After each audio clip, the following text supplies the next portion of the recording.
ஏக இறைவன் அல்லாவின் நல்லடியார்களே, நாம் அனைவருக்கும் அந்த ஏக இறைவன் அருள் உண்டாவதாக. இன்னைக்கு நாம பிடிச்சிருக்கிற நோன்பு, இந்த நோன்புல அதிகமான இபாதத்து பண்றோம். குரானை ஓதுறோம், தொழுகிறோம், 21 தொழுகிறோம். இப்படி எல்லா அமல் செஞ்சுட்டு இருக்கனால மனசுக்கு ரொம்ப கஷ்டமான செய்தி என்னன்னா இந்த வார்த்தை போர். இந்த போர் சூழல்ல அந்த நாடுகள்லாம் இருக்குது பாருங்க, அமைதி இல்லாம இருக்காங்க. ஏன் அப்படின்னாக்கா எல்லாம் தன்னுடைய வெறி, அந்த வெறி பிடிச்ச தன்மையில ஆட்டத்தை போட்டுட்டு இருக்காங்க. அதுல குறிப்பா நம்ம பாத்தீங்கன்னாக்கா வேதம் கொடுக்க மக்கள், வேதம் கொடுக்கப்பட்டவர் யாரு? இஸ்ராயல் மக்கள் வேதம் கொடுக்கப்பட்டவர்கள். யகூது, நசாரா, முஸ்லீம் எல்லாம் வேதம் கொடுக்கப்பட்ட மக்கள். இந்த வேதம் கொடுக்கப்பட்ட மக்களுக்கு நல்லா தெரியும் இந்த மாதம் ரமலானுடைய மாதம். இந்த யூதருக்கு நல்லா தெரியும் இது ரமலானுடைய மாதம். அவருக்கு இறக்கப்பட்ட வேதம் இங்கதான். மூசா நபிக்கு இறைவன் சொல்றான் 40 நாள் நோன்பு இருந்து அவருக்கு வேதம் கொடுக்கப்பட்ட மாதம் இந்த மாதம். அப்படிப்பட்ட வேதம் கொடுக்கப்பட்ட மாதத்துல எவ்வளவு பெரிய இபாதத்துல இருக்கணுங்கிறது அவங்களுக்கு நல்லா தெரியும். இருப்பினும் இந்த இந்த இபாதத்தை எல்லாம் கலைக்கணும், அவர் நிம்மதியா வாழக்கூடாது, கங்கணம் கட்டி வேலை செய்யறாங்க. அதான் இப்ப நசராணிக்கு தெரியாதா? வேதம் கொடுக்கப்பட்டவர்கள் ஈசா அலைஹிஸ்ஸலாம் நோன்பு இருந்தாங்க, மரியம் அலைஹிஸ்ஸலாம் நோன்பு இருந்தாங்க. எல்லாம் நோன்பு இருந்துதான் வேதங்கள் கிடைக்கப்பட்டது. அந்த அல்லாஹ்வுடைய வார்த்தையும் கிடைக்கப்பட்டது. அந்த அந்த நோன்புலதான் அவங்க இருக்கிற நோன்பு விரதத்துலதான் அந்த வார்த்தையெல்லாம் கிடைக்கப்பட்டது. அப்படிப்பட்ட அந்த இபாத்து நல்ல மாதங்கள், 4 மாதங்கள், இந்த புனிதமிக்க மாதங்கள்ல போரிடாதீங்கன்னு அல்லாஹ் சொன்னான். இந்த வேதம் கொடுக்கப்பட்ட மக்களுக்கு எல்லாம் தெரியும். சொர்க்கம் நரகம் தெரியும், நோன்பு தெரியும், வேதங்கள் தெரியும், வேத தூதர்கள் தெரியும். இந்த புனிதமான மாதத்துல போர் செய்யக்கூடாது என்பது தெரியும். எல்லாத்தையும் மீறிட்டாங்க, எல்லாத்தையும் மீறிட்டாங்க. அப்ப எல்லாத்தையும் மீறிட்டாங்க போது இந்த நிலைமைய பாருங்க. அப்ப எவ்வளவு பெரிய கஷ்டம். இதுல பாதிக்கப்படுறது யாரு? மீறினவங்க இல்ல, அவங்க எல்லாம் சொகுசா இருக்காங்க. ஆனா பாதிக்கப்பட்ட எல்லா அப்பாவி மக்கள், அந்த குழந்தைகள் என்ன பாவம் பண்ணுச்சு, அந்த பெண்கள் என்ன பாவம் பண்ணாங்க, இப்ப எவ்வளவு அக்கிரமம் பண்ணிருக்காங்க பாருங்க. அந்த வந்து இவ்வளவு பெரிய பில்டிங் இருக்கக்கூடாது, அந்த பில்டிங் இருக்கக்கூடாது, எல்லாத்தையும் போட்டு தூள் பண்றது, எல்லாத்தையும் அடிச்சு நாஸ்தி பண்றாங்க. இப்போ இந்த அளவுக்கு நடந்திருக்கும் போது நமக்கு வேதனையா இருக்கு. இது பார்க்கும்போது ரொம்ப வேதனையா இருந்து இந்த நோம்புல எப்படி எந்த எந்த வகையில நம்ம துவா கேட்கறது சொல்லுங்க. எந்த வகையில துவா கேட்கறது அல்லாட்ட அப்படின்னு நினைச்சிட்டு நம்ம மனசு நொந்து போயிடணும். அது அல் குமேனி, இந்த ஈரான் அதிபர் இருக்கிறவங்க அவங்க இவங்க சுட்டுட்டாங்க. அந்த அல் குமேனி அவங்க சமுதாயம் இல்ல, ஒட்டுமொத்த இஸ்லாமிய சமுதாயத்தினுடைய ஒரு சிறந்த தலைவரா இருந்தார் எனக்கு தெரிஞ்சு. ஏன்னு கேட்டீங்கன்னா இன்னைக்கு டொனால்டு ட்ரம்ப் இருக்காரு, அதுக்கு முன்னாடி ஜோ பைடன், அமெரிக்கா அதிபர் ஜோ பைடன் சொன்னாரு. அப்போ சண்டை நடக்குது இஸ்ரேலுக்கும் பலஸ்தீனுக்கும். அப்ப சொன்னாரு, நீங்க முஸ்லீமை தட்டிடலாம், ஈஸியா அடிச்சிடலாம், அவங்க சியா சுன்னான் இருக்காங்க, 2 பிரிவா இருக்காங்கன்றாரு. அப்ப இந்த வார்த்தையை கொம்யூனி தான் அது communicate, no we are not separated, no deviation, we are under one roof, நாங்கள் ஒரு கூடையின் கீழ் இருக்கிறோம் இஸ்லாம் முஸ்லீம் சொன்னாரு. அப்பேற்பட்ட அந்த வார்த்தையை எந்த ஒரு தலைவனும் உலகத்துல சொல்லி நான் கேட்டதே இல்லை. என் காதால என் பார்வையால சொன்னதை அப்படியே பார்த்தேன். அப்படிப்பட்ட அந்த ஒரு தலைவனுக்கு ஒரு சோதனை. எப்படி சோதனை? சுட்டுட்டாங்க. அப்படி சுற்றும் போது நம்ம அப்படி நினைச்சோம், நமக்கும் மனசு ரொம்ப வேதனையா போச்சு. ஒரு ஒரு ஒரு ஒரு ஒரு ஒரு பெரிய உயர்ந்த தலைவர், அப்படிப்பட்ட ஒரு தலைவர் திட்டம் போட்டு குறி பார்த்து சுட்டாங்க.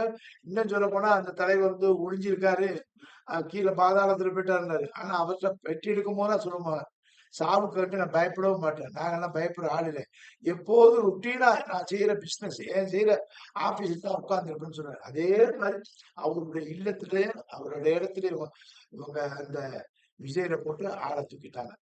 சரி, இப்ப இறந்துட்டாரு, என்ன இல்லாய்வா என்ன இலையில் ராஜ்யம், அல்லாவிடம் இருந்து வந்தவர் அல்லாவிடமே திரும்பி சென்றார். இப்படிதான் நம்ம சொல்ல முடியும்.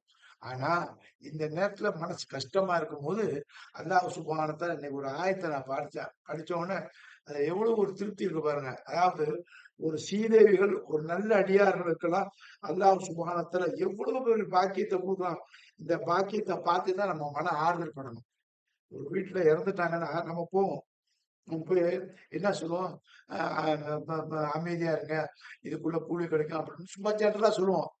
ஆனா அந்த அமைதியை வந்து அல்லாஹ் சுப்ஹானஹு வ தஆலா இந்த இடத்துல அந்த மக்களுக்கு இல்ல, கும்மியுடைய மக்கள், அந்த ஊரு, அந்த நாட்டுடைய மக்களுக்கு மட்டும் இல்ல, ஒட்டுமொத்த உலக மக்களுக்கு ஒரு செய்தி சொல்றான். யாரெல்லாம் கவலைப்பட்டு கொண்டிருக்கிறார், அந்த கவலைப்படுற மக்களை பார்த்து சொல்றான். கும்மினுக்கு மட்டும் தெளிவா இந்த யார் அந்த பதவியில இருந்து அந்த பதவியில கொல்லப்பட்டார்களோ அவர்களை பார்த்து நம்ம வேதனைப்படுறோம் பாருங்க. அப்ப இந்த வேதனையை வந்து மத்தவங்க ஆறுதல் பண்ணுவாங்க. மனித ஆறுதலை விட அல்லாஹ்வுடைய ஆறுதல் எப்படி இருக்கு பாருங்க. இந்த ஆயத்தை வந்து நமக்கு தெரிஞ்ச ஆயத்து தான். ஆனா இந்த நேரத்துல நமக்கு வருது. 7வது அத்தியாயம் 43வது வசனம். 7வது அத்தியாயம். அந்த அன்பால் இது, அன்பாலுக்கு முன்னாடி 8க்கு முன்னாடி 7. அந்த கால்நடைகளுக்கு அடுத்தது 7வது அத்தியாயம். அந்த 7வது 43வது வசனத்துல படிக்கிறதுக்கே நமக்கு எனக்கு ஒரு மாதிரியா இருக்குது. கண்ணியத்துக்குள் எல்லாரும் துவா வந்து அவருக்காக நம்ம செஞ்சு அந்த மக்களுக்காக துவாக்கணும். அவருக்கு மட்டும் இல்ல, அந்த மக்களுக்கு சேர்ந்து யாரெல்லாம் கொல்லப்படுகிறாளோ அத்தனை மக்களுக்கும் யாரெல்லாம் சொர்க்கத்தை கொடுக்குது. ஏன்னா சொர்க்கம் நரகங்கிறது வேதங்கள்ல சொல்லப்பட்டது, வேதங்கள் தூதர்கள் சொல்லப்பட்டது. அப்படி இருந்தும் இதையெல்லாம் மீறி அவங்க செய்யறாங்க போது அவங்களுக்கு நாம நினைவூட்டுறதுன்னு, நம்மளுக்கு நாம நினைவூட்டுறதுக்கு அல்லாஹ் நம்ம கொடுத்த இந்த பாக்கியமான வார்த்தை தான். அல்லாஹ்வுடைய ஆறுதல். மனுஷன் வந்து செத்து போன வீட்டுல, இறந்து போன வீட்டுல, மூத்தா போன வீட்டுல ஆறுதல் சொல்லுவாங்க. அதே மாதிரி இன்னைக்கு இறந்து போன வீட்டுகளுக்கெல்லாம் அல்லாஹ் ஆறுதல் சொல்றான். எப்படி சொல்றான் பாருங்க. நீ ஏன் கஷ்டப்படுற? அவர்கள் நீங்கள் செத்தவர்கள் சொல்லாதீர்கள், அவர்கள் உயிரோடு இருக்கிறார்கள். ஒரு வார்த்தை பாருங்க. அவர்களை நீங்கள் செத்தவர்கள் கொல்லப்பட்டார்கள் சொல்லாதீர்கள், அவர்கள் என்னோடு உயிரோடு இருக்கிறார்கள். அந்த டிராப் ஆஃப் வாட்டர் பூமிக்கு உழுது தூக்கிடுவேன் அப்படிங்கிறாங்க. அப்ப என்னோடு இருக்கிறார்கள், அவர்கள் சொர்க்கத்தில் வாழ்கிறார்கள், அவர்கள் உயிரோடு இருக்கிறார்கள், அவர்கள் செத்தவர்கள் சொன்னார்கள், அவருக்கு உணவளிப்பதை நான் தாங்கிறான். எவ்வளவு பெரிய கேரண்டியான வார்த்தை பாருங்க. ஒரு மனுஷன் போய் ஒரு துக்க வீட்டுல ஆறுதல் சொல்றதுக்கும் அல்லாஹ் நமக்கு ஆறுதல் சொல்றதுக்கு எவ்வளவு பெரிய பாக்கியம் பாருங்க. இதை அப்படியே சொல்றோம். 7வது அத்தியாயத்துல 43வது வசனத்தை சொல்லும் போது அந்த இறந்து போனவங்க எப்படியா சொர்க்கத்து வாரிசு எப்படி நம்ம பேசுவோம் அல்லாஹ்ட்ட பாருங்க. பிஸ்மில்லாஹிர் ரஹ்மானிர் ரஹீம். அல்ஹம்துலில்லாஹ் அப்படி பேசும்போது பாருங்க என்ன சொல்றாங்க. அல்ஹம்துலில்லாஹ் எல்லா புகழும் அல்லாஹ்வுக்கே. டைரக்டா ஸ்பீச். அல்ஹம்துலில்லாஹ் எல்லா புகழும் அல்லாஹ்வுக்கே.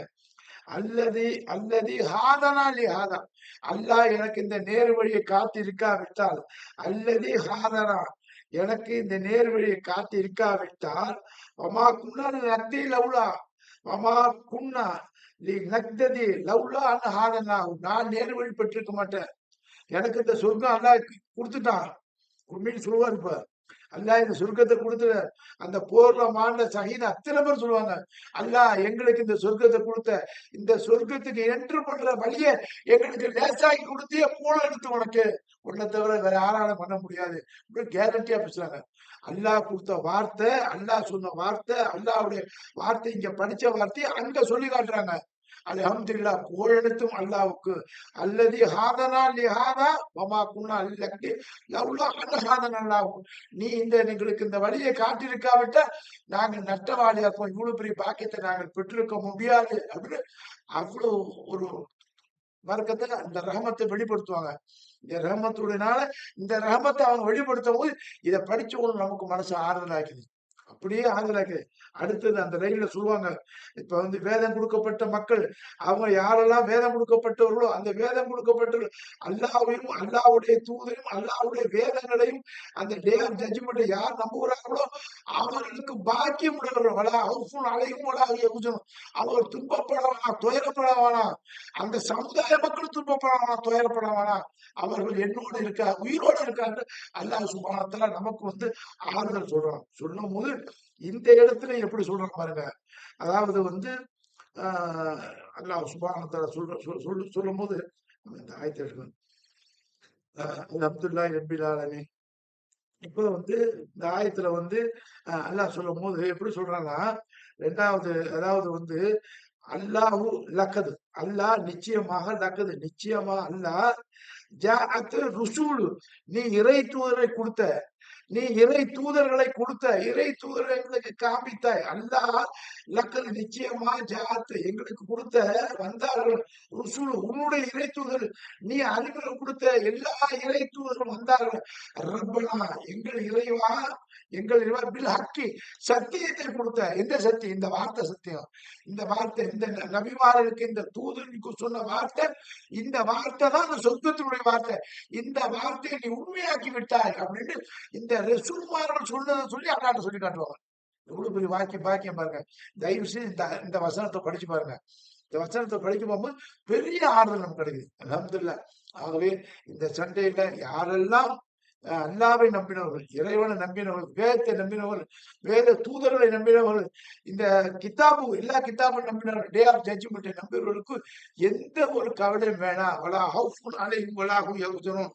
அவர்களுக்கு கவலையும் இல்லை, துக்கப்படவும் மாட்டாங்க. அல்லாஹ் சுப்ஹானஹு நமக்கு நம்ம குடும்பத்தாருக்கு, அதாவது அவங்களுடைய வாரிசு அந்த மக்களுக்கு, அந்த மக்கள்ல உள்ள நமக்கு ஆறுதல் அல்லாஹ் சுப்ஹானஹு சொல்றான். அஸ்ஸலாமு அலைக்கும் வரஹ்மத்துல்லாஹி வபரகாத்துஹு.